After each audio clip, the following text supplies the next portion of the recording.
the most in no particular order, because I found myself really shuffling this list up. It's been taking me ages to get through this, and I finally said, NZ, stop, just get this out here. This is NZ at this point in time, your favorite mangaka. It's completely down to the person, and in this case, my list is personal to me for many reasons, which I'll get into. So yeah, please bear that in mind. Also, it's roughly split into sort of two sections that are roughly constantly switching in between themselves. The first 5, 10 to 6 places, those kept switching all over the place, and 5 to down to 1, those could be in any order as well. So in particular, there's two sort of groups that were constantly being rearranged, so just bear that in mind. And also, my personal preference of different series and mangaka may vary from yours. So yeah, without further ado, let's get to the list. And number 10 is Katsuhiro Otomo. Never heard of him? Well, you've probably heard of the film Akira. Yeah, this guy did the manga for it, and it blew me away completely when I read it. After watching the film, I wasn't too impressed with all the hype. It was the big film of 1988. It's what introduced a lot of the Westerners to the world of anime. This storytelling, this explosions, this grittiness, this dark, animated spectacle. And I watched it, and I was a bit underwhelmed by, because it seemed to be a lot of action, not much storytelling. Boy, was I wrong. When I read the 6 volumes, which you can see far back behind me, I was completely blown away. And then when I rewatched the film, I was able to fully appreciate it. The storytelling, just everything, the art, the characters, just get so much more enrichment in the manga. And of course, that's what you expect if you're compressing over 2,000 pages of manga into a movie that's only 2.5 hours long. This manga really did change my perspective on the film. At number 9 is probably going to be a controversial one for some of you. It's Musashi Kishimoto. And before we go absolutely crazy, like, oh my god, what's Kishimoto done to Naruto? Well, first things first, I've been rereading Naruto, and I really am enjoying it. In fact, I kind of getting the impression that this is a series best marathoned than read weekly. Because recently I just caught up again to the volumes. I've read it all in the space of a month and a half, and the nostalgic feel I've got straight from volume 1 all the way through was very high for me. It was one of the first anime that I actually got into, and the storytelling and the artwork is all very consistent, at least for me personally, and that's why, bear in mind this is my personal list. I have a special place in my heart for it. And now that it's ending and I'm re-catching up to the volumes, makes me respect the man a lot more than a lot of people do give him credit for, because let's be fair, he has been doing this for a long time, and to be consistent with his artwork and storytelling, I think is pretty impressive. At number 8, which I could fully understand if it was like number 1 on lots of people's lists, of course, the widely influential Akira Toriyama, author of frickin' Dragon Ball. One of the best mangakas of all time, hands down, in terms of what he did to revolutionize the industry and the shonen genre.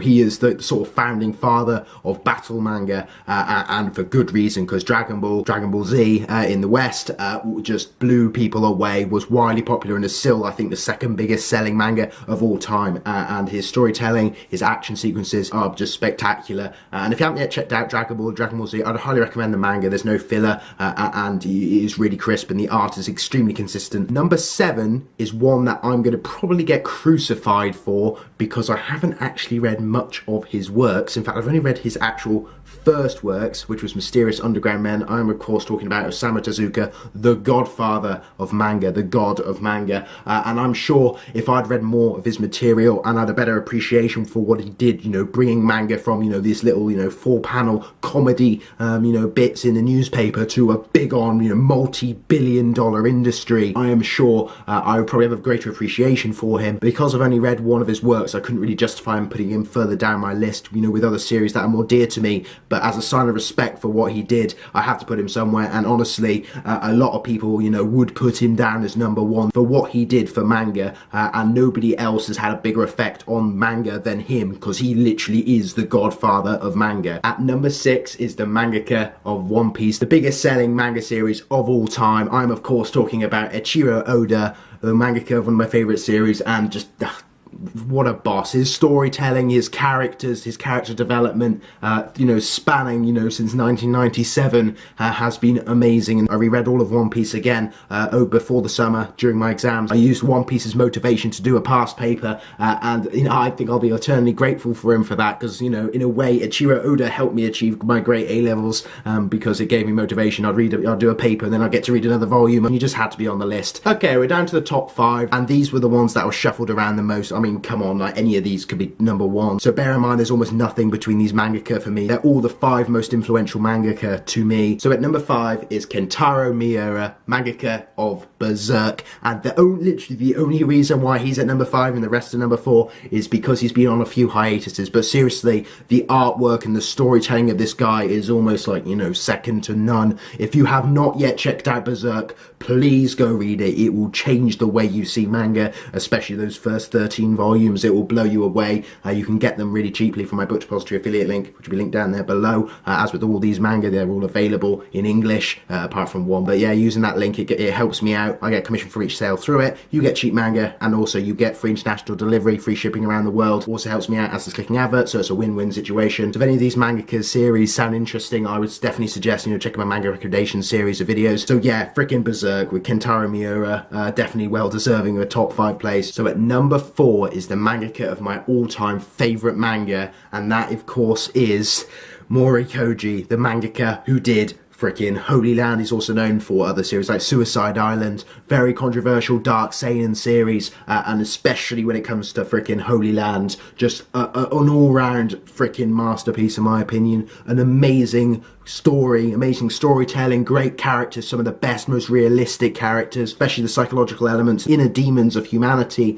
and in terms of his storytelling. And also his artwork is very consistent through the whole thing, as well as his portrayal of street fighting and also sensitive topics like, you know, suicide, self-harm, drug abuse and gang culture. So it is a definite must read. I did a review of Holy Land, it'll be in the description below if you want to check it out. At number 3 is one of the most influential mangakas in Japan in terms of this guy put basketball on the map. And you may be thinking, hang on, we're talking about manga. Yeah, I'm still talking about manga. I'm of course talking about Takehiko Inoue with his masterpieces, Slam Dunk, Real, you know, amazing basketball series. You know, Slam Dunk, you literally sold over 120 million volumes in Japan. Real was a more psychological aspect of wheelchair basketball, and took a real, you know, sensitive and mature look at physical disability. And of course, one of my favourite mangas of all time. In fact, my favourite art in all manga. He is the mangaka that gave us Vagabond, that epic samurai seinen series, and I'd highly recommend you check it out. I did manga recommendations for both Slam Dunk and Vagabond. I still need to check out Real. Okay, we're down to the top 2. There's almost nothing between them. These 2 in particular danced around a lot. So without further ado, my number 2 is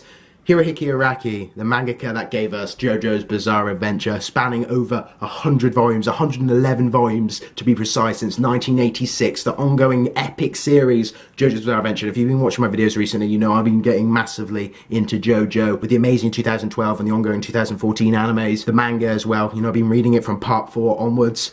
This guy, the artwork is absolutely stunning, especially when the series switched from being a weekly to a monthly serial at the very start of part 7 Steel Ball Run, and seriously, just some of the artwork is fantastic. His storytelling is amazing, and his characters feel very rich and alive. I mean, this guy was very controversial back in the day. You know, what put him on the map in Japan was he was willing to kill off main characters. People would have gruesome deaths, there'd be limbs flying everywhere, and nobody was safe. And, you know, it wasn't your typical happy-go-lucky series where the main character would then develop with the story, with, you know, vast villains, and some of the villains and powers really do explode, and the guy has a wild imagination, and I respect him completely and wholeheartedly for what he's done for the manga industry. And also the pop culture references. I'm a big fan of 70s and 80s music, so with all of his pop culture references in JoJo, of course I'd love him. Yeah, that's why he's number 2. And number 1, the mangaka Naoki Urasawa, best known for Monster, 20th Century Boys, Pluto, Billy Bat, amazing series,